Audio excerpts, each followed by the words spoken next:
L'ADI a trois missions. Une première mission qui est d'octroyer du microcrédit à des personnes donc, qui sont exclues des systèmes bancaires.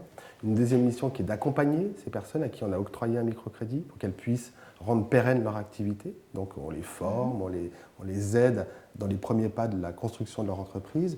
Et une troisième mission qui est de dire il faut qu'on lève tous les freins à la création d'entreprises en France, notamment pour l'ensemble de ces acteurs qui souhaitent créer leur propre entreprise. Est-ce que vous pouvez nous parler plus en détail des attributions d'un conseiller ADI ? Donc leur première activité, c'est de recevoir ces personnes, voir si leur projet est viable, déceler si effectivement la personne qui souhaite créer son activité a une âme d'entrepreneur d'une certaine façon, parce qu'il faut aussi pouvoir soutenir ce type de projet.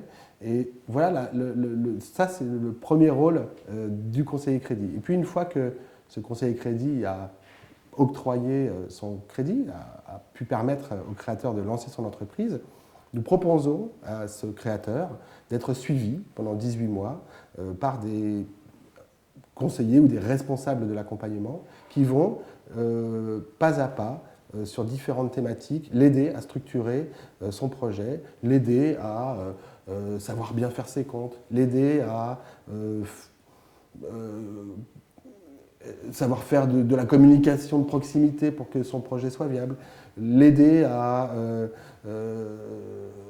créer des clients, etc., etc. Donc en fait, on a tout un accompagnement qui est lié à cette partie importante du travail. Donc voilà, on a les deux. Le microcrédit seul, c'est important, mais il ne suffirait pas. Et donc on souhaite que effectivement, les entreprises restent pérennes, donc on accompagne nos créateurs.